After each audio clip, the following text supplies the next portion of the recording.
السلام علیکم. ہماتن گوش میں خوش آمدید. تمام نئے آنے والے دوستوں سے گزارش ہے کہ ہمارے چینل ہماتن گوش کو لائک، شیئر اور سبسکرائب کریں اور ساتھ ہی بیل آئیکن کو پریس کر دیں تاکہ ہر نئی آنے والی ویڈیو کا نوٹیفیکیشن آپ کو بر وقت مل سکے، اور کمنٹ باکس میں اپنی قیمتی آراء سے ضرور آگاہ کیجیے گا. شکریہ.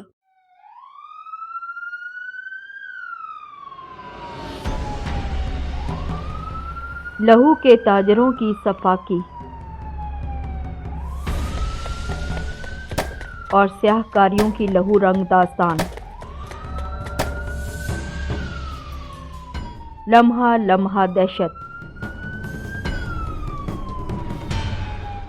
لمحہ لمحہ موت کی طرف بڑھتی ہوئی کہانی. لہو کے تاجر.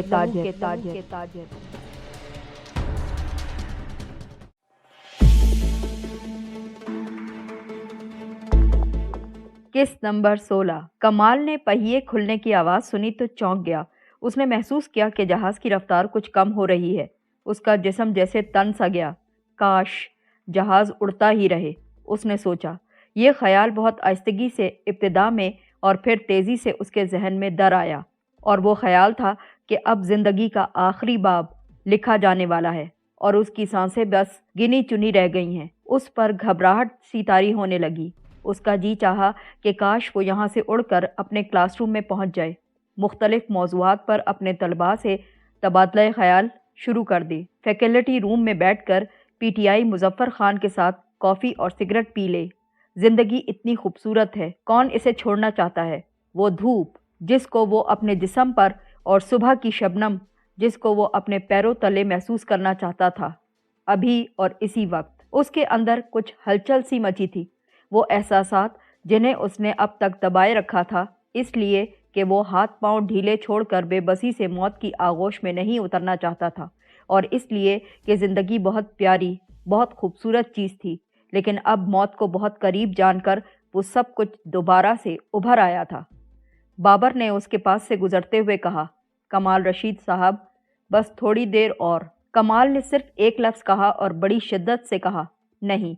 بابر اب جیسے رک گیا، اس کی طرف واپس آیا اور حیرت سے کہا، کیا کہا تم نے؟ کمال اب پرسکون تھا. اس کے اندر بھی وہ اعتماد تھا جو اس کے الفاظ میں جھلکتا تھا. میں نے نہ مرنے کا فیصلہ کر لیا ہے. میں تمہیں اب روکوں گا، سمجھے تم؟ میں تمہیں روک لوں گا. اتنے کڑے وقت میں یہ حصے مزہ حیرت انگیز تو ہے نا، بابر نے کہا، اور پھر وہ پلٹ کر چل دیا. کمال نے اپنے اندر لاوے کی طرح کھولتے ہوئے غصے کو اچانک سے دبا لیا، غصے کو اور اس کے ساتھ ایک توانا لیکن غیر منطقی خوف کو بھی اندر دبا لیا تھا. اس نے صورتحال کا حقیقت پسندانہ انداز میں تجزیہ کرنا شروع کر دیا. یہ بات تو طے تھی کہ وہ چاروں مر جائیں گے، لیکن انصاف کا تقاضا تو یہ تھا کہ وہ زندہ رہیں اور بابر اور اس کے ساتھیوں کو قرار واقعی سزا مل جائے. ٹی وی کے ڈراموں میں تو یہی ہوتا چلا آیا اور ان سب نے بچپن سے دیکھا بھی یہی تھا. آخری فتح تو حق کی ہوا کرتی ہے، باطل کچلا جاتا ہے، لیکن وہاں تو سب کے چہروں پر ہوائیاں اڑتی تھیں. کہیں سے کسی امداد کے ملنے کا امکان نظر نہیں آتا تھا. صوفیہ بہت دیر پہلے کوما سے ملتی جلتی کیفیت میں تھی. ایک اعتبار سے یہ بہتر ہی تھا. اگر وہ سب ایسی ہی بے حسی اور بے خبری کی محفوظ گاہوں میں سما جائے نا، تو موت کا خطرہ بے معنی ہو جائے گا. سارا عذاب تو بس صرف اور صرف سوچنے والوں کا ہوتا ہے. موت کی اذیت تو موت کے خوف کی طوالت میں ہے. اس سے نجات پا لی جائے نا تو پھر کوئی مسئلہ ہی نہیں رہتا. ابھی تو وہ موت کی حدود میں داخل بھی نہ ہوئے تھے. بس موت ان کے ذہنوں میں ایک مبہم خطرے کی طرح منڈلا رہی تھی. اب جو کوئی بھی اس سے بے نیاز تھا وہ بہت فائدے میں تھا، اور جو تصور میں اس کی جزیات سے بھرپور شبیہ تخلیق کیے جا رہا تھا وہی عذاب میں مبتلا تھا. اسے ان لوگوں پر غصہ آنے لگا جن کی ذمہ داری تھی کہ انہیں آزاد کروائیں اور مجرموں کو کیفر کردار تک پہنچا دیں. کہاں ہیں وہ تمام لوگ؟ کدھر گئے؟ آتے کیوں نہیں؟ غیر ذمہ دار کہیں کے. کیا شیطانیت کے پجاری بابر نے انہیں اپنی انگلیوں پر نچا رکھا ہے؟ کیوں اور کیسے؟ اور اس طرح کہ ان کے دماغ بیکار ہو گئے. ذہانت ان کی جواب دے گئی۔ کیا وہ یہ ثابت کرنا چاہتے ہیں کہ اس بگڑے ہوئے معاشرے میں اب تمام برے آدمی نیکی پر غالب آنے لگے ہیں، فتح یاب ہونے لگے ہیں؟ جرم کا درخت پھولوں اور پھلوں سے لد جاتا ہے۔ دنیا اب ایک جنگل ہے جہاں صرف طاقت کا قانون چلتا نظر آتا ہے۔ بابر کے رویے سے بھی یہی اندازہ ہوتا تھا۔ وہ بدی کے کردار میں خوش تھا اور وہ اس کے کمال رشید کے کردار سے بھی بہت خوش تھا کہ اسے کچل دیا جائے گا۔ اب وہ اپنی برتری، اپنی چالاکی ہمیشہ کے لیے ثابت کر کے سب کو دکھا دے گا، نیکی کے کردار کو کچل کر درست اور بالکل اپنے آپ کو درست ثابت کرے گا، کیونکہ اس ڈرامے میں دو ہی کردار ہیں، فعال کردار اور بد کردار۔ صوفیہ کو تو شوق نے اس حد تک بحال کر دیا تھا کہ وہ کچھ سمجھ ہی نہیں پاتی تھی۔ مشکور اور نذیر دولت کے پجاری اور دہشت گرد کے ہاتھوں ایک کھلونے تھے۔ انہیں صورتحال کا شعوری ادراک بالکل نہ تھا۔ ان دو معصوم لڑکوں کی طرح جو بس صرف اور صرف یہ توقع کر رہے تھے کہ کسی نہ کسی طرح اس تمام مصیبت سے ان کی ہمیشہ کے لیے جان چھوٹ جائے گی۔ باقی کون بچا؟ بس صرف وہی دونوں، کمال اور بابر۔ وہی سمجھ سکتے تھے کہ یہ ذہن کی طاقت اور قوت ارادی کی سربلندی کا کھیل ہے۔ جب تک اس معاملے میں دوسرے کو شکست نہیں دی جائے گی، بازی نہیں جیتی جا سکتی۔ سو وہ دونوں ہی شطرنج کی بساط پر انسانی جانوں کے مہرے رکھ کر بازی کھیلنے میں مصروف تھے۔ نہ جانے کون جیتے گا۔ صوفیہ اور دونوں لڑکوں کو موت کے بارے میں کچھ علم ہی نہ تھا، لیکن کمال جانتا تھا اسے بابر دھکیلتے دھکیلتے زندگی کے پہاڑ کی اس ڈگر تک لے گیا تھا جس سے ایک پل کے فاصلے پر موت کی محیط کھائی نظر آ رہی تھی۔ وہ دیر سے اس موڑ پر کھڑا نظر آتا تھا اور بابر اسے اس کے پیروں اور کھائی کی طرف دیکھنے پر مجبور کرتا رہتا تھا۔ صوفیہ، مظفر اور رئیس نے موت کے بارے میں سوچا بھی ہوگا تو یوں جیسے کوئی فینٹیسی۔ انہوں نے اس کے خد و خال تو کبھی نہیں دیکھے تھے نا، اس لیے صرف اور صرف خواب تھا، ان کی نظر میں صرف ایک خواب۔ اس ڈرامے کا حاصل کیا تھا؟ کچھ بھی نہیں۔ یہی اس ہسٹریائی ڈرامے کا سب سے مضحکہ خیز پہلو تھا۔ بابر ان سب کے ساتھ ایک ایسا کھیل کھیلنے میں مصروف تھا جس سے آخر میں صرف اتنا ثابت ہو جائے گا کہ وہ اس ڈرامے کے تمام کرداروں سے شیطانیت کے معاملے میں بہت آگے تھا۔ سب سے بڑا کمال تو یہ تھا کہ اس معاملے میں کسی نے اسے چیلنج بھی تو نہ کیا تھا۔ یہ ٹائٹل تو وہ بلا مقابلہ جیت چکا تھا۔ یہ بات تو خود کمال بھی ہر وقت تسلیم کرنے کو تیار تھا، لیکن بابر اسے عملی طور پر ثابت بھی کرنا چاہتا تھا۔ وہ اذیتیں دے کر ثابت کرنا چاہتا تھا کہ شیطانیت سب سے بڑی طاقت ہے، دنیا میں سب سے بڑی طاقت۔ یہاں اسے چیلنج کیے بغیر نہیں رہا جا سکتا۔ یہ تو اللہ تعالیٰ کے سامنے غداری ہوتی ہے۔ بابر اپنی فیصلہ کن فتح کے نشے میں سرشار نظر آتا تھا۔ یہ خیال اسے آیا بھی نہ ہوگا کہ کہانیوں، داستانوں کی طرح ہیرو غیر معمولی طاقت کا مظاہرہ بھی کر ڈالتے ہیں۔ بساط بھی پلٹی جا سکتی ہے، اور وہ صرف اور صرف ایک لمحے میں۔ دشواری صرف یہ تھی کہ حقیقت میں ایسا بہت بڑے لوگوں نے کر کے دکھایا، ورنہ عام طور پر یہ قصے کہانی کی باتیں ہی نظر آتی تھی۔ کمال کو اپنی ہذیانی اور بے ترتیب سوچوں پر خود ہی ہنسی آنے لگی، لیکن یہ تو سچ تھا کہ وہ ایسا ہی کچھ کرنا چاہتا تھا۔ یوں مر جانا بہت آسان لگتا تھا، مگر موت کو اٹل حقیقت جان کر بہت کچھ کیا بھی تو جا سکتا تھا نا۔ کم از کم کوشش تو کی جا سکتی تھی، مگر کچھ کرنے کی راہ میں سب سے بڑی رکاوٹ اس کی اپنی ایک سوچ تھی۔ وہ موت سے پہلے مر جانے کو اپنے ہاتھ دوسروں کے خون سے آلودہ کر کے زندہ رہنے سے بہتر سمجھتا تھا، مگر اب اسے اس سوچ کو رد کرنا تھا، ہمیشہ کے لیے۔ اس لیے نہیں کہ اسے زندگی زیادہ عزیز تھی، بلکہ اس لیے کہ یہ سوچ تھی ہی غلط۔ بدی اور نیکی کی جنگ میں نیکی کو ہتھیار اٹھانے ہوتے ہیں، بدی کا خاتمہ کرنا پڑتا ہے۔ یہ جہاد ہے۔ زندہ تو غازی، مرے تو شہید۔ انسانی خون بہانا بے شک بہت بری بات ہے، لیکن انسان اگر شیطان کا آلہ کار بن جائے تو اس کا خون بہانا ہر اچھے انسان پر فرض ہو جاتا ہے۔ پہلی بار اسے تقویت کا کچھ احساس ہوا۔ روح کو توانائی مل جائے تو ایسا ہی ہوا کرتا ہے۔ اس نے فیصلہ کر لیا کہ اس بدصورت اور مکروہ شخص کو، جو انسان کے روپ میں ایک شیطان ہے، صفحہ ہستی سے مٹانا بہت ضروری ہو گیا ہے، اور وہ اسے مٹا کر رہے گا۔ कैप्टन नवीद ने हाथ की पुष्ट से पेशानी का पसीना पोंछा, फिर उसने जल्दी से हाथ बढ़ाया और जहाज के कंट्रोल थाम लिए। उसे कंट्रोलर्स में इर्ताश महसूस हो रहा था। दर हकीकत पूरे जहाज में जैसे जलजला सा आ गया था। उसने जहाज की हवा में स्पीड की कमी के सद्देबाब और उसे ज़मीन पर गिरने से बचाने के लिए मज़ीद पावर दे दी। वो बहुत आहिस्तगी से और बतदरीज जहाज को नीचे उतार रहा था। जहाज एक एक इंच फासला तय करने के लिए जोर लगाता महसूस हो रहा था। हवा में रहने की जिद्दोजहद में जहाज का हर हिस्सा बज रहा था। उसका अपना जिस्म तना हुआ नजर आता था। जबड़े उसने तकरीबन भींच रखे थे, जैसे वो जहाज को दो रोशनियों के ऐन दरमियान उतारने की जिस्मानी कोशिश में मसरूफ़ हो, और उतारना भी बेहद आहिस्तगी से था। ये एक बहुत मुश्किल काम था। उसकी आंखें दोनों रोशनियों की दरमियानी पट्टी पर जोर देते देते थक गई थीं।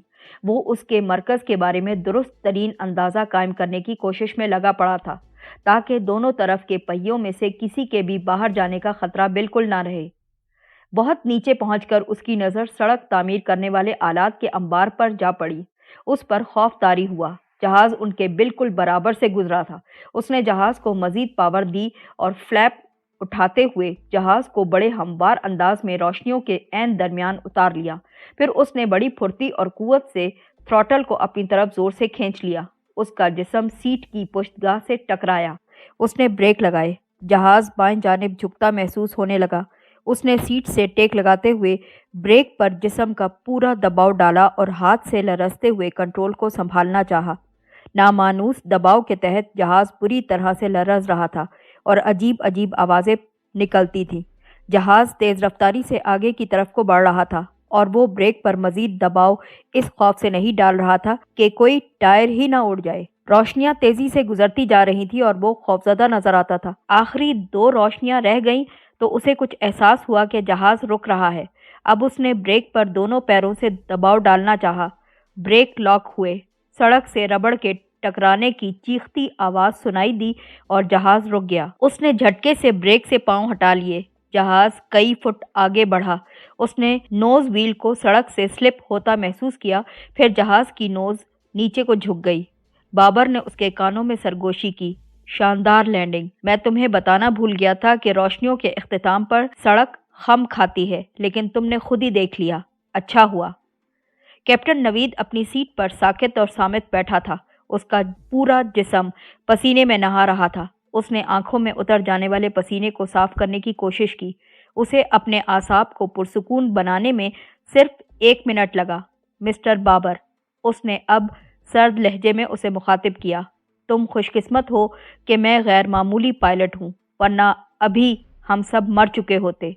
अब मैं जहाज़ को बंद करके रोशनी करता हूँ, तुम्हें भला लगे या बुरा, अब इस बात की मुझे कोई परवाह नहीं। रोशनी हुई तो कमाल को लगा कि वक्ती तौर पर वो अंधा हो गया है। उसने आंखें बंद कर लीं। चंद लम्हों बाद उसने आंखें खोली और उन्हें रोशनी से हम आहंग करने के लिए बार बार पलकों को झपकाने लगा। जहाज़ के अंदर का माहौल उसे कुछ गैर हकीकी सा लग रहा था, जैसे सब कुछ प्लास्टिक का बना हो और मौजूदा लोग कोई मोमी मुजस्मे हों। हर तरफ खामोशी ही खामोशी थी। उसने सूफिया की तरफ गौर से देखा। उसके चेहरे पर तनाव था और रंगत कुछ पीली पड़ गई थी। वो वाकई साकित बैठी कोई मुजस्मा ही मालूम हो रही थी। साथ वाली सीट पर रईस और मुजफ्फर भी साकित बैठे थे। हद ये थी कि नज़ीर का भी यही हाल नजर आ रहा था। अचानक जहाज़ के बाहर एक धमाका हुआ। जहाज़ में मौजूद सब लोग घबरा गए। फिर पीछे का दरवाज़ा खुला और आवाज़ों से लगा कि कुछ लोग ऊपर को चढ़ रहे हैं। कमाल ने अपनी तकलीफ को नज़रअंदाज करके सीट पर पहलू बदला और लटके पर्दों की तरफ नजरें जमा दी। ऐसे पर्दे जहाज़ को मुख्तलिफ सेक्शंस में तकसीम करने के लिए लटकाए जाते थे। पर्दा हटा और बाबर से मिलता जुलता एक और शख्स अंदर दाखिल हुआ। वो उम्र में बाबर से बड़ा लग रहा था। उसके पीछे एक दराज कद और तनुमंद शख्स आ रहा था। मुख्तसर से वजूद वाला शख्स जो कि अंदर दाखिल हुआ था, उसने नज़ीर के कंधे पर हाथ रखते हुए पूछा, अशोक कहाँ है? नज़ीर की आंखें हैरत से फैल गईं। अशोक? कौन अशोक? पस्ता कामद शख्स के चेहरे का तासुर एक लम्हे को बदला, मगर उसने फौरन ही खुद पर काबू पा लिया। मैं बाबर को प्यार से अशोक कहता हूँ ना, उसी का पूछ रहा हूँ। नज़ीर उसे शक आमेज नजरों से घूर रहा था। वो केबिन में है। तुम लोगों ने कमाल कर दिया भाई, उस शख्स ने बोला। ایسا کام اس ملک میں پہلے کبھی بھی نہیں ہوا۔ جب تم لوگوں نے پولیس والوں کو ختم کیا تھا نا تو میں سمجھا تھا کہ اب کچھ کھیل ختم ہوا، لیکن بابر تو انہیں اپنی انگلیوں پر نچاتا رہا۔ واہ بھائی واہ، تم لوگوں نے تو واقعی کمال کر دیا۔ تم لوگ واقعی میں داد کے مستحق بھی ہو۔ یہاں کی کیا صورتحال ہے؟ سب کچھ تیار ہے، سب کچھ تیار۔ ہم راولپنڈی سے ملتان جانے والی ویگن لے آئے ہیں۔ روٹ کی گاڑی ہے، مسافر بھی پورے ہوں گے، کسی کو شک بھی نہیں ہوگا۔ تمام انتظامات ہم مکمل کر کے آئے ہیں۔ اس گفتگو نے کمال کو دہلا دیا۔ وہ جانتا تھا کہ بابر اسے ختم کرنے کا تہیہ کر چکا ہے، لیکن اب ثابت ہو رہا تھا کہ وہ تمام یرغمالیوں کو ختم کرنے کا تہیہ بھی کر چکا ہے۔ اگر ایسا نہ ہوتا تو وہ یہ گفتگو ان کے سامنے کبھی نہ کرتا۔ اسی لمحے بابر کیبن سے نکلا۔ اس کے ہونٹوں پر بے حد کشادہ مسکراہٹ تھی۔ وہ مخنی شخص کی طرف تیزی سے بڑھا اور اس سے گرم جوشی سے ہاتھ ملانے لگا۔ کہو گوپال، کیسی رہی؟ اس شخص نے آنکھوں سے نذیر کی طرف اشارہ کیا۔ ارے اب ان سے کیا پردہ؟ کوئی پردہ نہیں ان لوگوں سے، بابر نے کہا۔ یہ اب ہمارے ساتھی ہیں، اب یہ کہیں اور تو نہیں جا سکتے، اس لیے ان سے کیا چھپانا۔ پھر بھی کچھ تو لحاظ کرو۔ تم اس بات کی بالکل فکر نہ کرو، بابر نے بڑے اعتماد سے کہا۔ تو تمہارا نام اشوک ہے؟ نذیر بوکھلایا ہوا نظر آتا تھا۔ ہاں میں اشوک ہوں، اور یہ بملا، اشوک نے شہلا کی طرف اشارہ کرتے ہوئے کہا۔ تم ہندو ہو؟ نذیر کو یقین ہی نہیں آ رہا تھا، پتہ نہیں کیوں۔ ہندو ہی نہیں، میں بھارتی بھی ہوں، بھارت ماتا کا ادنا سیوک۔ نذیر کے چہرے پر کچھ ہوائیاں اڑنے لگیں۔ کچھ دیر تو اس سے بولا ہی نہ گیا، پھر اس نے بمشکل پوچھا، اور شہناز؟ وہ شہناز ہی ہے، اصلی شہناز۔ اور مشکور؟ وہ بھی مشکور ہی ہے، پتہ نہیں کہاں ہے۔ گوپال نذیر کو بغور دیکھ رہا تھا۔ اس نے کہا، اشوک تم نے غلطی کی ہے، اب اس پر اعتبار نہیں کیا جا سکتا۔ کوئی بات نہیں، رائفل اس سے لے لو، غیر مسلح کر دو اسے، پھر زیادہ گڑبڑ کرے تو اس کا شمار بھی یرغمالیوں میں ہی کر دیں گے، اشوک نے آہستہ سے کہا۔ پھر وہ نذیر کی طرف تیزی سے مڑا۔ تمہارا کیا خیال ہے؟ 5 کروڑ میں سے اپنا حصہ لینا چاہتے ہو یا پھر موت؟ نذیر کو فیصلہ کرنے میں زیادہ دیر بالکل نہ لگی۔ اس نے وہ سب کچھ دولت کے لیے ہی تو کیا تھا۔ اس نے آہستہ سے کہا، اشوک میں تمہارے ساتھ ہوں اور ہمیشہ ہی رہوں گا اور رہنا چاہوں گا۔ دیکھا تم نے، میں ٹھوک بجا کر ساتھی بناتا ہوں، دیکھ لیا تم لوگوں نے؟ بابر نے فاتحانہ لہجے میں سب کو مخاطب کیا۔ تمہیں رقم دکھاؤں گا نا تو تم حیران رہ جاؤ گے۔ یہ بتاؤ اب ہمیں کارکردگی دکھانے کا موقع کب ملے گا؟ گوپال نے پوچھا۔ بہت جلد، بہت جلد ساتھیوں، بہت جلد۔ منصوبے تو میرے پاس کئی ایک ہیں، میں نے شہر کا انتخاب بھی کر لیا ہے۔ ہم اس سفر کی گرد بیٹھنے کا انتظار بھی نہیں کریں گے، یوں ان کا دھیان ہماری طرف سے بالکل ہٹ جائے گا۔ وہ کچھ دیر آپس میں باتیں کرتے رہے، پھر نذیر اٹھ کھڑا ہوا۔ اس نے گوپال سے پوچھا، ہماری ساتھی شہناز کا کیا بنا؟ گوپال بے تاثر چہرہ لیے اسے دیکھتا رہا۔ وہ نہیں آ سکے گی۔ کیوں؟ نذیر نے پوچھا۔ پولیس والے اس تک پہنچ گئے تھے، اسے گولی لگی تھی، پھر خبر آئی کہ وہ اسپتال میں مر گئی۔ شناخت کے لیے اس کی تصویر مسلسل ٹی وی پر دکھائی جا رہی تھی۔ نذیر کو یہ سن کر بہت زوردار جھٹکا لگا۔ اس نے سیٹ کی پشت گاہ کو زور سے تھام کر خود کو سنبھالنا چاہا۔ اس نے زبان کھولی، میرا خیال ہے نہیں، خبروں میں بتایا گیا تھا کہ پولیس آپریشن کے بعد اس سے پوچھ گچھ ضرور کرے گی، لیکن وہ آپریشن کے دوران ہی مر گئی۔ نذیر کے اندر کچھ ٹوٹ گیا۔ اس نے نئی زندگی کے خواب شہناز کے ساتھ مل کر دیکھ لیے تھے۔ وہ مشترکہ خواب تھے اور اسے اندازہ نہیں تھا کہ اس منصوبے پر عمل درآمد کے دوران اتنی خوریزی ہو جائے گی۔ اس نے اکثر سوچا تھا کہ پولیس نے دھاوا بول دیا تو کیا ہوگا، مقابلہ ہوگا تو لوگ تو مارے جائیں گے۔ یہ اس کے لیے قابل قبول تھا، مگر نازیہ کی موت نے اسے تقریباً ہلا کر رکھ دیا تھا۔ اس کے لیے وہ بہت غیر ضروری تھی، اس کو نہیں مارنا چاہیے تھا۔ اور اب شہناز، وہ بدنصیب دکھی عورت جو ہمیشہ لٹتی رہی اور آخر میں اس کے خوابوں کے ساتھ ہی اس کی زندگی بھی لٹ گئی۔ نہ جانے کیا قسمت لے کر آئی تھی دنیا میں وہ۔ پھر اس نے سوچا، اچھا ہی ہوا کہ وہ مر گئی۔ اسے پتہ چلتا کہ شہلا بملا ہے اور بابر اشوک، تو پھر کیا ہوتا؟ وطن دشمنوں کا آلائے کار بننے کا داغ اس نے تو دولت کی خاطر قبول کیا تھا نا، لیکن شہناز شاید یہ بات برداشت بالکل نہ کر پاتی اور آخر کار اشوک کے ہاتھوں ہی ماری جاتی۔ انجام شاید یہی ہونا تھا اس کا۔ اچھا ہی ہوا کہ وہ اپنی طبعی موت مر گئی۔ اشوک کیبن کی طرف جا رہا تھا۔ नज़ीर ने रास्ते में उसे रोक लिया। सुनो अशोक, इन तमाम लोगों को ख़त्म करने की कोई ज़रूरत नहीं, उसने सरगोशी में कहा। हम पहले ही काफ़ी लोगों को ख़त्म कर चुके हैं। इन तमाम लोगों का कत्ल हमारे मुस्तकबिल के मंसूबों के लिए तबाहकुन बन जाएगा। अगर लोगों को यकीन हो कि यरगमालियों को हर हाल में मारे जाना है तो हमारे मुतालबात वो क्यों तस्लीम करेंगे? अशोक अब इस्तेहज़ाइया अंदाज में हंसा। मेरी हकीकत जानने के बावजूद तुम ये समझते हो कि मेरा मकसद भारी तावान वसूल करना था? अरे बेवकूफ़, मैं इस मुल्क में इंतशार फैलाना चाहता हूँ, सिर्फ़ और सिर्फ इंतशार। मेरा मकसद लोगों को अदम तहफ़्फ़ुज़ का एहसास दिलाना है। रकम तो सिर्फ बोनस है मेरे लिए। इसके बावजूद अगर तुम लोगों ने ये तासुर कायम कर दिया कि तुम मुतालबात पूरे होने पर भी यरगमालियों की जान बख्शी के कायल नहीं हो, तो अगला ऑपरेशन हमारा आखिरी ऑपरेशन होगा। वो हमें ज़रूर ख़त्म कर देंगे। तुम इस बात की फ़िक्र बिल्कुल ना करो नज़ीर, तुम्हें कोई ज़रूरत नहीं है कुछ सोचने की। अशोक ने सर्द लहजे में जवाब दिया। दरअसल तुम एक कमज़ोर आदमी हो, बहुत कमज़ोर। जहाज़ का अमला और चारों यरगमाली सबको मर जाना है। तुम चाहो तो उन्हें बचाने की बहुत ज़्यादा कोशिश करके भी देख लो। बस एक लाश का और इजाफा हो जाएगा, हमारी गोली तुम तक भी पहुंच सकती है। तुम्हारी लाश का क्या ये तुम्हारे ख्याल में मुनासिब सौदा है या नहीं? सोच लो तुम्हें क्या करना है। नज़ीर की नज़रें झुक गईं। वो पहले दिन से ही खुद को अशोक के सामने बेबस महसूस करता था। उसने आहिस्तगी से कहा, मैं ऐसी कोई कोशिश नहीं करना चाहता।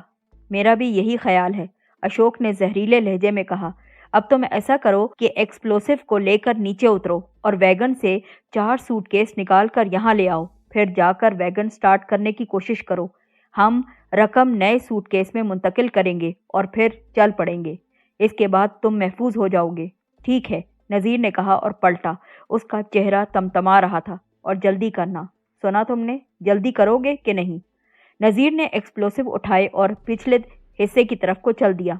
वो यरगमालियों से नजरें चुरा रहा था। कमाल की निगाहों में उसके लिए खुली नफरत ही नजर आती थी। उसी लम्हे अशोक केबिन के दरवाजे पर नमूदार हुआ। नज़ीर, वैगन को जहाज के करीब ही ले आना, सूटकेस मुंतकिल करने में हमें आसानी रहेगी। सुन रहे हो ना तुम? नज़ीर ने सर को तफहीमी जुम्बिश दी और चलता चला गया। दरवाजे पर पहुंचकर उसने देखा कि जहाज के दरवाजे से सीढ़ी लगी नजर आती है। उतरने से पहले उसने डायनेमाइट के दोनों पैकेट्स को सीढ़ी के साइड में जहाज के पास ही गिरा दिया। वो रेडियो की मखसूस फ्रीक्वेंसी पर सेट होने की वजह से आम हालात में बेज़रर थे। वैगन में 8 अफराद बैठे थे। वो वाकई मुसाफिर ही लग रहे थे, लेकिन नज़ीर जानता था कि वो दूसरे और तीसरे यूनिट के अराकीन हैं। अब वो समझ गया कि ये यूनिट दहशतगर्दी के यूनिट हैं। रॉ के तरबियत याफ्ता एजेंट्स को तखरीबकारी और दहशतगर्दी के लिए भारत से पाकिस्तान भेजा गया था। उसने दिल ही दिल में हिसाब लगाया।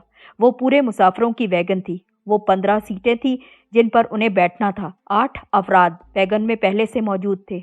2 ऊपर जहाज पर थे और 4 वो खुद थे। मशकूर, वो, बमला और अशोक। बमला और अशोक अब भी उसे अजनबी और नामानूस नाम महसूस हो रहे थे, न जाने क्यों। चमकीली रोशनियों में जहाज का माहौल मसनूई और सर्द मालूम हो रहा था। कमाल का अजीब हाल था। लैंडिंग ने उसके निढाल जिस्म के साथ ही और जुल्म किया था। इंजर पिंजर ढीले पड़ गए थे उसके। अब वो आहिस्तगी से संभल रहा था, लेकिन इस इंकिशाफ ने कि ये कार्रवाई दर हकीकत रॉ के एजेंट की है, जिसमें उन्होंने पाकिस्तानियों को भी इस्तेमाल किया था, उसके बदन में कुछ बिजलियां सी दौड़ गईं। ये सब कुछ सुनकर इससे पहले इस ख्याल ने कि उसके हमवतन भी ऐसे सफाक हो सकते हैं, उसके मुराल को कुछ तबाह बर्बाद करके रख दिया था। मगर उसके अंदर अब एक नया अज़्म, नया हौसला जाग रहा था। वो दहशतगर्दों को देखता रहा जो पुरसुकून अंदाज में इधर उधर फिरते नजर आते थे। यूं वो लैंडिंग के नतीजे में मुंतशिर होने वाले असाब को थपक रहे थे। कमाल को मालूम हो गया कि जहाज पर मौजूद दहशतगर्दों में 2 हिंदुओं का इजाफा हो गया है। नीचे शायद और भी कई मौजूद होंगे, लेकिन अब उसे इस बात की परवाह बिल्कुल न थी। वो किसी तरह मुजफ्फर या रईस को अपनी तरफ मुतवज्जो करने की कोशिश में लगा पड़ा था। ये ज़रूरी था कि इस बात का दहशतगर्दों में से किसी को भी एहसास ना हो। चुनाचे वो किसी मुनासिब मौके का मुंतज़िर था। उन लोगों को रोकने की कोई कोशिश अगर करनी थी तो इसके लिए ज़रूरी था उसके पास कोई हथियार मौजूद हो, और चाकू के सिवा कुछ मयसर ना था जो रईस के पास था। अब सूरत हाल ये थी कि नज़ीर नीचे जा चुका था। अशोक दूसरे 2 दहशतगर्दों के साथ जहाज के पिछले हिस्से में मौजूद था, जहां तावान के सूटकेस रखे गए थे। मशकूर केबिन में मौजूद था और यहाँ सिर्फ बमला खड़ी थी। कमाल को हैरत होने लगी कि उसने दहशतगर्दों के असल नामों को कितनी आसानी से कबूल कर लिया था। ये मुनासिब मौका था, बिल्कुल मुनासिब। जैसे ही मुजफ्फर ने उसकी तरफ रुख किया, उसने मुजफ्फर को इशारे से बताया कि वो रईस से बात करना चाहता है। मुजफ्फर ने रईस को बताया और रईस उसकी तरफ मुतवज्जो हुआ। अब वो ज़बान से नहीं बोल सकता था, सो वो इशारों में रईस को समझाने की कोशिश करता रहा कि उसे चाकू की सख्त ज़रूरत है। ये मरहला खासा दुश्वार गुजार था। बिलाखिर वो अपनी बात समझाने में कामयाब हो ही गया। रईस और मुजफ्फर दरमियानी रास्ते के दूसरी तरफ उससे 2 कतार आगे बैठे थे। अगला मरहला मज़ीद दुश्वार था। चाकू उधर से इधर कैसे किया जाएगा, ये भी एक मुश्किल काम था। अभी कमाल कोई तरकीब सोच ही रहा था कि रईस ने बड़ी सादगी से मसला हल कर दिया। वो उठा और पीछे की तरफ को चल पड़ा। कमाल के पास से गुजरते हुए उसने चाकू कमाल की गोद में गिरा दिया। कमाल ने तेज़ी से उसे अपने हाथ में छुपा लिया। बमला का रद्द-ए-अमल बहुत तेज़ था। वो उठकर खड़ी हुई और राइफल का रुख रईस की तरफ करके उसकी तरफ बढ़ना चाहा। क्या बात है, मरना चाहते हो क्या? वो गुर्राते हुए अंदाज में बोली। नहीं, हाथ पाँव खोल रहा हूँ, बिल्कुल अकड़ के रह गए हैं। घूमना फिरना चाहता हूँ ताकि ज़रा पाँव खुल जाएं। रईस ने मुस्कुराते हुए कहा। चलो अपनी जगह जाकर बैठो, जल्दी। तुम्हारे हाथ पाँव को अब खुलने की कोई ज़रूरत नहीं, जाओ आराम से बैठो। रईस अपनी सीट पर जाकर चुपचाप बैठ गया। बमला कमाल को शक आमेज नजरों से तकती जा रही थी, लेकिन चाकू उसे बिल्कुल नजर न आया। कमाल ने अपनी सीट से टेक लगा ली और पाँव फैलाकर बैठते हुए आंखें बंद कर ली। उसका हाथ अंदर ही अंदर चाकू खोल रहा था। अब वो एक खास आवाज का मुंतजिर था, बमला के पलटने की आवाज का। जैसे ही उसे वो आवाज सुनाई दी, उसने चाकू निकाला और उठकर उसकी तरफ झपटना चाहा। बमला की पुश्त उसके सामने थी। चाकू के ब्लेड को बमला के गुर्दे में धंस जाना था, लेकिन ऐन मौके पर एक राइफल की नाल ने मुदाखलत कर डाली। नाल उसकी कलाई से टकराई थी। चाकू हाथ से छूटकर उड़ा और चंद कतार दूर किसी सीट के नीचे गिर पड़ा। खुद कमाल सीटों के दरमियान वाली जगह में गिर कर रह गया। वो अपना तवाज़ुन बिल्कुल बरकरार नहीं रख सका था। वो कोशिश करके दोबारा उठा, तब उसने देखा कि काम बिगाड़ने वाला कौन था। अशोक के चेहरे पर अजीब सा तासुर आ रहा था। कमाल रशीद, बस इतना ही कर सकते हो ना तुम? इतनी ही सोच है तुम्हारी, सिर्फ और सिर्फ इतनी सी सोच। इस तरह तुम 6 मुसल्लह अफराद को कैसे रोक सकते हो? जानते हो तुम, मुझे मायूसी हुई, बहुत मायूसी, तुम्हारी सोच पर और तुम्हारी कारकर्दगी पर। कमाल अपनी सीट पर ढेर हो गया। जिस्म में फिर टीसें उठने लगी थी। मुझे अफसोस है कि मैंने तुम्हें मायूस किया, मुझे बहुत ज़्यादा अफसोस है। सबसे बड़ी बात तो ये कि तुम एक कमज़ोर लड़की पर पीछे से वार कर रहे थे। मुझे तुमसे किसी हीरो के तर्ज अमल जैसी तवक्को थी, लेकिन तुमने ऐसा ना किया। अफसोस, सद अफसोस। कमज़ोर लड़की, कमाल ने इस्तेहज़ाइया लहजे में कहा। दहशतगर्द की कोई जिन्स नहीं हुआ करती। रॉ की तरबियत याफ्ता लड़की कभी कमज़ोर कहलाएगी? कभी नहीं। खैर, तुमने मुझे मायूस भी नहीं किया। इतनी नामसाद सूरत हाल में तुम्हारी ये कोशिश साबित करती है कि तुम अभी मरना नहीं चाहते। क्यों, सही कहा ना? अब तुम्हें मारने में मुझे बहुत ज़्यादा लुत्फ़ आएगा। बदले हुए लहजे को महसूस करके कमाल ने सर उठाकर उसे गौर से देखा। जो कुछ वहाँ दिखाई दिया, उसने उसके जिस्म में सर्द लहर दौड़ा दी। अशोक का चेहरा सख्त करख्त चेहरे की सूरत इख्तियार कर गया था। उसके पतले पतले होंठ भिंचे हुए थे और आंखें अंगारों की तरह दहकती थीं। ये वही तासुर था जो उस वक्त उसके चेहरे पर नजर आया था। ये वही तासुर था जो उस वक्त उसके चेहरे पर नजर आया था जब उसने पिछली बार कमाल रशीद को कत्ल करने की कोशिश की थी। राइफल की नाल कमाल की ठोड़ी के नीचे नर्म उजलात में धंस रही थी। अशोक ने और ज़्यादा दबाव डाला। कमाल का सर पीछे की तरफ खिसक गया। अब मैं तुम्हें कत्ल कर रहा हूँ, अशोक ने फुंकार कर कहा। कमाल ने अपने हलक पर मौजूद दबाव कुछ कम करने के लिए सर को और ज़्यादा पीछे हटाना चाहा, लेकिन राइफल भी साथ साथ पीछे ही आ रही थी। इस कोशिश के नतीजे में उसके ज़ख्मी कंधे और बाजू में अजियत की लहर दौड़ गई। उसने राइफल हटाने की गर्ज से अपना सीधा हाथ उठाने की कोशिश की तो पता चला कि राइफल की नाल के वार ने कुछ आज़ा को सुन करके रख दिया है और वो उसे उठा भी नहीं सकेगा। उसने सूफिया को गौर से देखा। उसकी फटी फटी आंखों में कोई तासुर न था। वो यकीनी तौर पर शौक की हालत में थी। कमाल ने जिस्म को ढीला ढाला छोड़ दिया और पुरसुकून नजर आने लगा। अब जिंदगी की कोई परवाह जो न थी उसे खुशी थी कि उसे आखिरी लम्हात में कलमा पढ़ने का या फिर अल्लाह को याद करने का कोई मौका तो मिल रहा था। उसने आंखें बंद कर ली, सिर्फ उसके होंठ थरथरा रहे थे। एक लम्हे के लिए उसने तसव्वुर किया कि गोली चली और वो मर गया है, लेकिन दरहकीकत कुछ भी ना हुआ था। चंद लम्हे के बाद उसे अशोक की हिस्ट्रियाई हंसी सुनाई देने लगी। फिर उसने कहा, कमाल रशीद, अभी तुम पूरी तरह से पक्के नहीं हो और मुझे कच्चा फल खाने की आदत नहीं है। अभी मैं तुम्हें कुछ और मजीद वक्त दूंगा, तुम पक जाओगे बेलाखिर। राइफल झटके से हटा ली गई। कमाल की ठोड़ी सीने से जा लगी। फिर कहके की आवाज़ दूर तक चली गई। कमाल ने आंखें खोल दी। इसे मुझे मार देना चाहिए था, वो बुड़बुड़ाने लगा। अंदाज खुद कलामी जैसा था। अब ये पछताएगा, सिर्फ और सिर्फ पछताएगा कि इसने ये मौका क्यों ज़ाया कर दिया।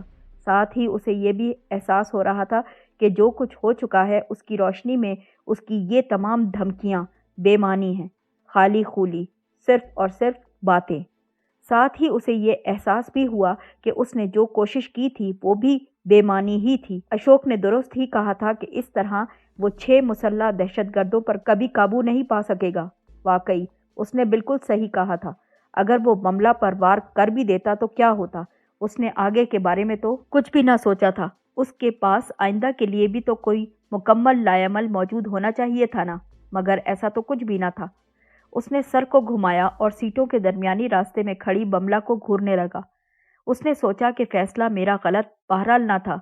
दहशतगर्दी की जंजीर की सबसे कमज़ोर कड़ी बमला ही है और उसके पास 2 चीज़ें थी जो ताकत का तवाज़ुन तकरीबन बराबर कर सकती थी, उसकी राइफल और बेल्ट से लटकते हुए दस्ती बम।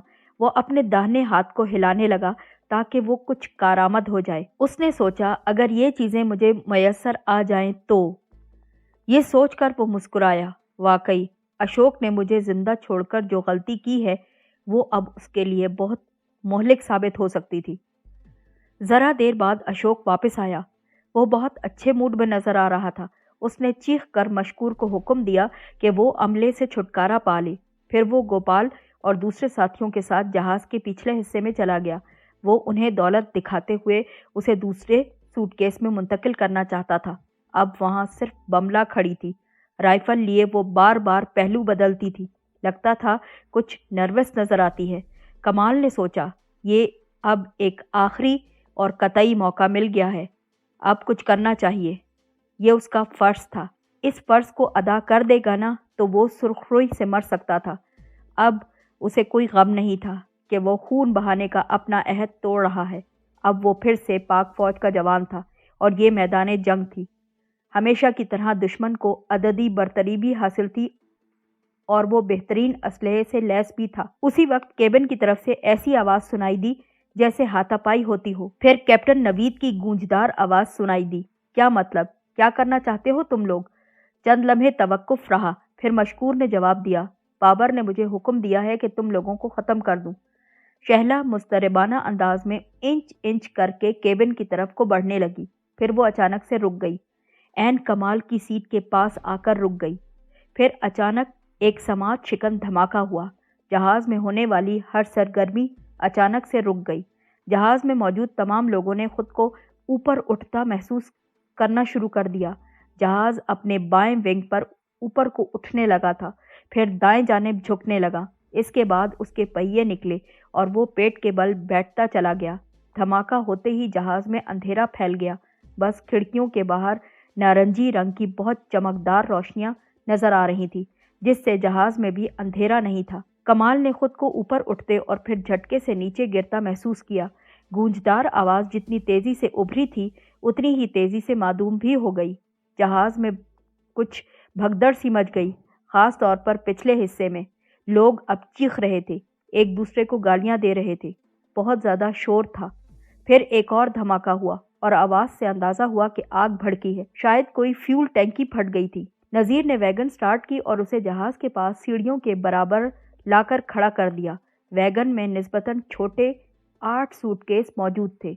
आम सूटकेस जैसे मुसाफिरों के पास हुआ करते हैं, ऐसे ही सूटकेस थे। उसने वो सूटकेस गोपाल और उसके साथी को दे दिए कि जहाज़ पर पहुंचा दें। फिर वो ड्राइविंग सीट पर जाकर बैठ गया। अब वो परेशान नजर आ रहा था। जहाज से अब किसी भी लम्हे फायरिंग की आवाज़ें आ सकती थीं। वो अशोक का शुक्रगुजार था कि उसने उसे नीचे भेज दिया। अब नज़ीर को वो कत्लेआम नहीं देखना पड़ेगा जो वो देखने से बच रहा था। देखना तो कुजा, वो फायरिंग की आवाज़ भी सुनना नहीं चाहता था। काश वो किसी तरह इस तमाम कत्लेआम को रोक सकता, लेकिन वो जान देकर भी ये सब कुछ नहीं रोक सकता था, न जाने क्यों। उसने वैगन में नस्ब रेडियो ऑन कर दिया। फ़ज़ा में हल्की सी खरखराहट उभरी। वो किसी स्टेशन की तलाश में ट्यूनर घुमाने लगा। डायल की तरफ देखकर सुई आगे ले जाते हुए उसके जहन में कोई भूली बसरी याद चीखने लगी। उसने सुर्ख सुई को 2 नंबरों के दरमियान ठहरा दिया। हल्की सी आवाज़ उभर रही थी। वो सोचता रहा कि जहन में ये खलिश कैसी है। उसने सुई को मामूली सा इधर उधर घुमाया ताकि स्टेशन साफ लग जाए। आवाज़ कदरे साफ हुई। चंद अल्फाज सुनाई दिए, लेकिन खरखराहट अब भी सुनाई दे रही थी। अचानक वो अपनी जगह ठिठर कर रह गया। वो अहम बात उसे याद आ गई थी। उसने रेडियो के रोशन डायल को झुककर गौर से देखा। उसके बदतरीन खदशात की तस्दीक हो चुकी थी। उसने सुई को खास फ्रीक्वेंसी पर ठहरा दिया। उसने हाथ बढ़ाकर ट्यूनर को घुमाने की कोशिश की, लेकिन बहुत देर हो चुकी थी। डायनामाइट के पैकेट खौफनाक धमाके से फट पड़े थे। कमाल ने सांस तक रोक ली थी। वो चुपचाप बैठा था। उसे एहसास हो रहा था कि गैर मुतवक्को तौर पर कुछ हो गया है। फिर अचानक उसे ख्याल आया कि जहाज़ किसी भी लम्हे फट सकता था। उसके रगो पै में अचानक से खौफ दौड़ने लगा। वो अंधेरे में चुपचाप एक और धमाके का मुंतज़िर बैठा था कि अचानक रोशनी वापस आ गई। जहाज़ के अंदर कोई ख़ास तब्दीली रूनुमा नहीं हुई थी, सिवाय इस बात के कि बमला दरमियानी रास्ते पर गिर पड़ी थी और अब उठने की कोशिश में मसरूफ़ थी। केबिन की तरफ से मशकूर के हकलाने की आवाज़ें आ रही थी। वो कुछ कहने की कोशिश कर रहा था। पिछले हिस्से में अशोक जाने किस पर बरस रहा था। अब ये सूटकेस तो दूर उछाल दो, जल्दी करो, जहाज़ की टैंकी फट गई है, अब सब कुछ तबाह हो जाएगा, जल्दी करो। कमाल को फिर मतली का एहसास सताने लगा। इस मतली के नतीजे में जिस्म में कमज़ोरी की लहर भी बढ़ गई थी। उसे महसूस हो रहा था कि उसका वजूद कुछ पिघलता जा रहा है। हाथों और टांगों में जैसे जान ही बाकी नहीं रही। जी चाहता था कि कोई नर्म गर्म बिस्तर मैसर आ जाए और फिर वो सो जाए। उसे कुछ सुकून की ज़रूरत थी। वो कमज़ोरी के हर एहसास से लड़ तो रहा था, लेकिन बहुत कमज़ोरी भी महसूस करता था। जहन से बाहर धकेलने की कोशिश में मसरूफ़ था कि कोई कमज़ोरी उसे महसूस ना हो। ये कमज़ोरी को कबूल करने का वक्त बिल्कुल ना था। वो ख़ुद को याद दिलाता जा रहा था कि उस पर कई एतबार से एक फ़र्ज़ आयद होता है और उसे वो फ़र्ज़ अदा करना है, अभी और इसी वक्त। बिलाखिर उसके अंदर एक नामालूम तवानाई और मजबूती से उमड़ने लगी। केबिन की तरफ से कैप्टन की आवाज़ सुनाई दी, अब तुम आराम से बैठ जाओ। मैं नहीं चाहता कि तुम्हारी तरफ से किसी और को कोई ख़तरा लाहक हो। चुपचाप बैठ जाओ। कमाल के जहन से धुंध छटने लगी। उसे याद आ गया कि उसे क्या करना था। उसने सर घुमाकर गौर से देखा। बमला अब उठ चुकी थी और अब लड़खड़ाते कदमों से केबिन की तरफ जाने के इरादे से बढ़ रही थी, ऐसी फुर्ती से जो खुद उसके लिए भी हैरान कुन थी। कमाल ने अपने जख्मी बाजू को सीट पर लिपटाकर गिरफ्त बनाते हुए खुद को सीट से उठाया और बमला की राइफल को थाम लिया। बाएं कंधे और बाजू पर गुजरने वाली कयामत का उसे एहसास भी न था। बमला और कमाल एक लम्हे के लिए एक दूसरे को आंखों ही आंखों में देखते रहे। बमला की आंखों में चैलेंज था, जैसे कहती हो तुम ऐसा नहीं कर सकते, तुम औरत पर हाथ नहीं उठा सकते। कमाल रशीद, तुम औरत पर हाथ नहीं उठा सकते, औरत का खून कभी नहीं बहा सकोगे तुम। कमाल भी उसकी आंखों में झांकता चला गया। वो उसे बताना चाहता था कि अब सूरत हाल तकरीबन बदल चुकी है, इखलाकी तकाजे तब्दील हो चुके। शहला नामी औरत की बात तो कुछ और थी और बमला नामी भारतीय दहशतगर्द की बात कुछ और है। वैसे भी अब तक जो कुछ हो चुका, इसके बाद उसके दिल में रहम का कोई शायबा भी मौजूद न था। अब और सितम की कोई इजाज़त नहीं दी जा सकती थी। वो दहशतगर्दों से उनके अंदाज में निमटने का फैसला भी कर चुका था। उसने जोर लगाते हुए झटका दिया। बमला लड़खड़ाती हुई पीछे हटी। उसका पांव फिसला और वो गिर गई थी। राइफल अब कमाल के हाथ में मौजूद थी। उसने राइफल संभालते हुए अपना पांव बमला के पेट पर रख दिया ताकि वो उठ ना सके। बमला के चेहरे पर खौफ नजर आता था। उसका हाथ तेजी से अपनी बेल्ट की तरफ लपका जहां दस्ती बम लटके हुए थे। बमला की इस गलती ने कमाल को फैसले पर पहुंचने में मदद फराहम कर दी। कमाल ने उस वक्त जो शदीद नफरत महसूस की बमला के लिए, वो खुद उसके लिए हैरान कुन थी। उसने राइफल की नाल बमला के हलक पर लगाई और ट्रिगर दबा दिया। ये एहसास उसे बाद में हुआ कि उसने क्या किया। ये सब कुछ एक जिबिल्ली रद्द-ए-अमल था। बमला की आंखें जोर से फैली। उसने राइफल की नाल को दोनों हाथों से दबोच लिया। कमाल ने दोबारा ट्रिगर दबा दिया। बमला के हलक से खून का फव्वारा उबला। कमाल की पैंट के पांचे खून से तर हो गए। खून जहाज के फर्श पर भी बहता चला जा रहा था। बमला की गर्दन तकरीबन जिस्म से अलहदा हो गई थी। कमाल अजीब से अंदाज में खड़ा बहते हुए खून को गौर से देखता रहा। उसके जहन पर धुंध सी छाने लगी। फिर बमला के जिस्म ने एक और झटका लिया तो वो चौंक गया। उसे ख्याल आया कि अभी उसका काम पूरा नहीं हुआ, उसे और भी कुछ करना है। जहाज के पिछले हिस्से से अशोक की आवाज़ सुनाई दी। अब हम हर तरह से फंस चुके हैं। वैगन बुरी तरह से तबाह हो गई है। मैं इसे जिंदा नहीं छोड़ूंगा, बिल्कुल जिंदा नहीं छोड़ूंगा। पागल हो गए तुम? गोपाल बोला। वैगन का हशर देखते हो, उसमें तो कोई भी बचा नहीं होगा। तुम वहां कहाँ जा रहे हो? कमाल ने फर्श पर बहते खून से नजरें उठाई। केबिन के दरवाजे में कैप्टन नवीद हाथ में शॉटगन लिए खड़ा था। उधर पिछले हिस्से में अशोक कहता था, अंदर चलो, मुझे कुछ खूंरेजी करनी है। इधर से निमट कर चलेंगे ना, फिर कुछ सोचेंगे। चलो। कमाल ने राइफल बाएं हाथ में थामते हुए झुककर बमला की बेल्ट से एक बम नोच लिया। बाएं बाजू और कंधे में होने वाली तकलीफ की अब उसे कोई परवाह बिल्कुल न थी। फिर वो पलट कर चिल्लाया, अपनी सीटों में दुबक जाओ और दोनों हाथों से कान जोर से बंद कर लो। झुक जाओ और जल्दी कान बंद करो। खुद झुककर राइफल को बाएं पहलू से लिपटाते हुए उसने बम की पिन जोरदार अंदाज में खींची और उसे पर्दे की तरफ को उछाल दिया, जिसे उसी लम्हे एक तरफ हटाया गया था। साथ ही उसने खाली सीटों के दरमियान जोरदार छलांग लगा दी। धमाके ने जहाज को हिलाकर रख दिया। धात के छोटे छोटे टुकड़े उसके सर के ऊपर से उड़ते चले गए। उसकी तबीयत फिर बिगड़ने लगी। उसका जी चाहा कि वहीं पड़ा रहे और कुछ देर आराम कर ले, लेकिन उसे याद था कि उसे काम मुकम्मल करना है। वो कोशिश करके सीटों के दरमियान से निकला और पर्दे की तरफ झपटना चाहा। उसने पर्दे पूरी तरह से हटाए। वहां जहरीला धुआं फैला हुआ था। उसे फंदा सा लग गया और उसकी आंखें तकरीबन जलने लगी। वो किसी नर्म चीज से ठोकर खाकर लड़खड़ाया था। वो लाश थी। उसने गौर से देखा, वो गोपाल था। उसने चेक किया, वो वाकई मर चुका था। फिर वो लपकते कदमों से आगे बढ़ा। वो तमाम सीटों को चेक कर रहा था। जहाज के बिल्कुल पिछले हिस्से में दरवाजे के करीब उसे 2 सीटों के दरमियान गोपाल का दूसरा साथी भी नजर आया। उसके दोनों हाथ पेट पर थे। वो खांसने के दौरान कराह रहा था। कमाल ने एक हाथ की मदद से राइफल बुलंद की और उसके सीने के दरमियान गोली मार दी। वो एक झटके से पीछे की तरफ जाकर गिर पड़ा। अब उसे अशोक की तलाश थी, लेकिन अशोक जहाज में बिल्कुल मौजूद ना था, यानी वो जहाज से निकल चुका था। कमाल दरवाजे की तरफ लपका। जो सीढ़ी दरवाजे से लगाई गई थी, उसके चिथड़े अब उड़ चुके थे। तो फिर कमाल हैरान था कि अशोक कहाँ चला गया। अब छलांग लगाने के सिवा कोई चारा ना था और उसकी जिस्मानी हालत ऐसी ना थी कि वो छलांग लगा सके, लेकिन उस पर तो एक जनून तारी था। उसने एहतियात से इधर उधर गौर से देखा कि कहीं अशोक छुपा उसे नजर आ जाए। मुतमईन होकर उसने पहले राइफल फेंकी और फिर खुद नीचे को छलांग लगा दी। उसने छलांग लगाते हुए ये ख्याल भी रखा था कि वो दाएं हाथ के बल ही गिर पड़े। इसके बावजूद उसके जिस्म के बाएं हिस्से में अजियत की लहर दौड़ गई। चंद लम्हे वो यूं ही साकित पड़ा रहा। उसे यकीन नहीं आ रहा था कि वो उठ सकेगा। राइफल उससे एक हाथ के फासले पर जा पड़ी थी, लेकिन उसे उठाना उसके इख्तियार में बिल्कुल न था। उसकी नज़र तबाहशुदा वैगन पर जा पड़ी। फिर जा बजा बिखरे हुए इंसानी आज़ा भी नजर आने लगे, लेकिन वो ये बिल्कुल समझ न सका कि ये सब कैसे हुआ होगा। बिल आखिर कुव्वत इरादी और काम मुकम्मल करने की ज़रूरत के एहसास ने उसे एक नई तक़वियत बख्शी और वो दोबारा से उठ खड़ा हुआ। उसने राइफल उठाई और जहाज़ के पिछले हिस्से की तरफ तेज़ी से बढ़ने लगा। अचानक उसे अशोक भागता नजर आया। उसने राइफल सीधी की, लेकिन फौरन झुका ली। फासला ज़्यादा था।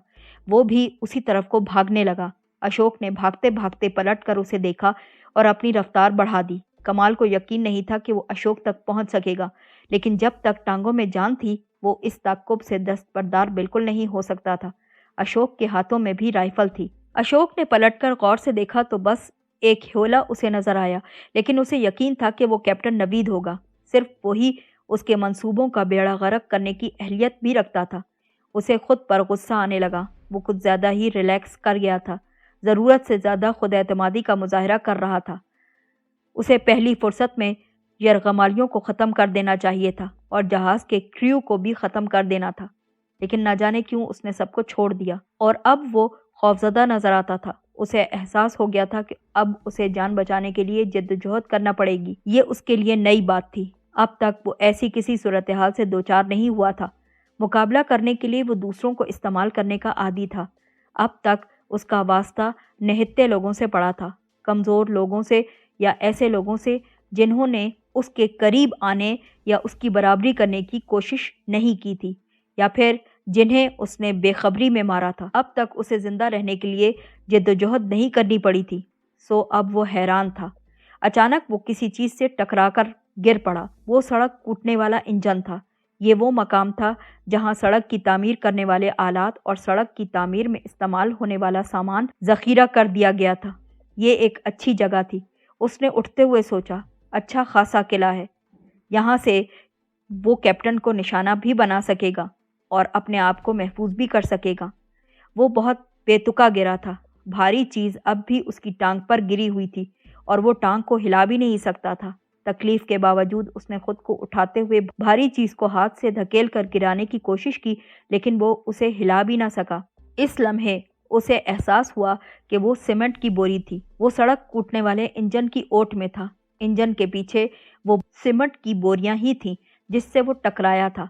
अब वो सोच रहा था कि ये तो उसकी खुशकिस्मती है कि गिरने वाली पहली बोरी ने उसकी गर्दन नहीं तोड़ डाली, लेकिन अब वो अच्छे हाल में बिल्कुल भी ना था, बिल्कुल फंस के रह गया था। अब वो क्या करेगा? उसने इंजन के निचले हिस्से से बाहर गौर से देखा। उसके ताक़ुब में आने वाला अब काफ़ी ज़्यादा करीब आ चुका था। कमाल ने अशोक को रोलर इंजन से टकराकर गिरते देखा और फिर वो उठा और तेज़ी से आगे बढ़ने लगा। कमाल को इंजन के पीछे बोरियों की दीवार सी भी नजर आ रही थी। दर हकीकत वो बोरियों का कमरा था जहां पर बोरियां रखी गई थीं। अशोक अंधाधुंध उसी तरफ चला गया था। फिर अगले ही लम्हे उसे एक जोरदार धमाका सुनाई दिया। कमाल अब कुछ नहीं समझ सका था कि क्या हुआ है, लेकिन उसे यकीन हो गया था कि अशोक अब उसके हाथ से बिल्कुल नहीं बच सकेगा। वो ज़्यादा देर तो वहाँ महसूर बिल्कुल नहीं रहेगा। उसने तमानियत से सोचना शुरू किया कि अब तमाम हिसाब किताब चुकाने का वक्त आ चुका। हर वो तकलीफ़ जो इस दहशतगर्द ने उसे पहुंचाई थी ना, हर वो इंसानी जान जो इसने ली थी, हर चीज़ का हिसाब लेना है, इसी से लेना है। अगर अशोक सीधा भागता चला जाता तो इस बात का कोई इम्कान ना रहता कि वो उस तक पहुंचेगा या नहीं, लेकिन अब अशोक फंस चुका था, बहुत बुरी तरह से फंस चुका था। वो भागते भागते रुक गया। अब वो पुरएतमाद कदमों से रोलर इंजन की तरफ तेजी से बढ़ रहा था।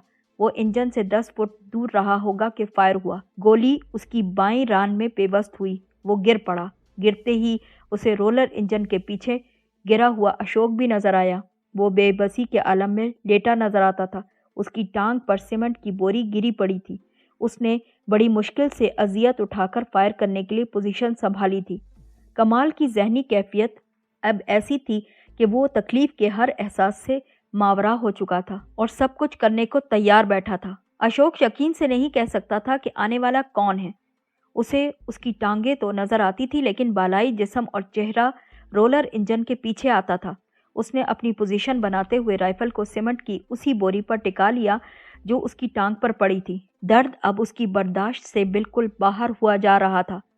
उस शख्स पर फायर करने में उसे कोई हिचकिचाहट महसूस नहीं हो रही थी। वो जानता था कि जहाज़ के पिछले हिस्से में मौजूद उसके 2 साथी बम फटने के नतीजे में अगर हलाक नहीं भी हुए थे तो शदीद जख्मी तो ज़रूर हुए होंगे। उनके जहाज़ से बाहर आने का कोई इम्कान नहीं था। मशकूर जहाज़ के केबिन में ही था और वो हुक्म का बंदा बग़ैर हिदायत के कुछ करने का कायल नहीं था। अब यही इम्कान बाकी रह गया था कि आने वाला जहाज़ के क्रू में से कोई है। उसने बड़ी एहतियात से निशाना दोबारा लिया और फायर कर दिया। गोली आने वाले की रान में जाकर लगी। टांग एक झटके से पीछे हटी। फिर वो शख्स उछल कर गिर पड़ा। अशोक को अपने दिल की धड़कन रुकती महसूस हुई। उसे अपनी आंखों पर यकीन नहीं आ रहा था। उसके सामने कमाल रशीद था। اس سے پہلے کہ اشوک حیرت سے سنبھلتا، کمال اچھل کر سامنے سے ہٹ گیا۔ اشوک کی چلائی ہوئی 6 گولیاں عین اسی جگہ لگیں جہاں چند لمحے پہلے کمال گر پڑا تھا۔ ادھر ٹانگ کی تکلیف بڑھ رہی تھی، وہ اس پوزیشن میں رہ کر زیادہ دیر مقابلہ بھی نہیں کر سکتا تھا، چنانچہ اس نے سیمنٹ کی بوری کو ہٹا کر پھنسی ہوئی ٹانگ کو نکالنے کی کوشش شروع کی۔ ٹانگ کا حال خواہ کچھ بھی ہو، لیکن اب وہ اس قید سے آزاد ہونا چاہتا تھا۔ یوں کمال رشید کو اسے ختم کرنے میں آسانی بھی ہو سکتی تھی۔ اس نے پورا زور لگایا، اس کے حلق سے چیخ نکل گئی، لیکن وہ بوری کو تو نہ ہٹا سکا۔ البتہ بوری ذرا سی سرک گئی تھی اور اس کی ٹانگ پر کچھ اور مزید قیامت گزر گئی تھی۔ داہنی سمت سے اسے کچھ اور آہٹ محسوس ہوئی۔ کمال زمین پر گرا ہوا سینے کے بل آگے کی طرف کو بڑھ رہا تھا۔ اشوک نے رائفل تھامتے ہوئے اپنے جسم کو داہنی جانب موڑنے کی کوشش کی، لیکن اب یہ ممکن نہیں تھا۔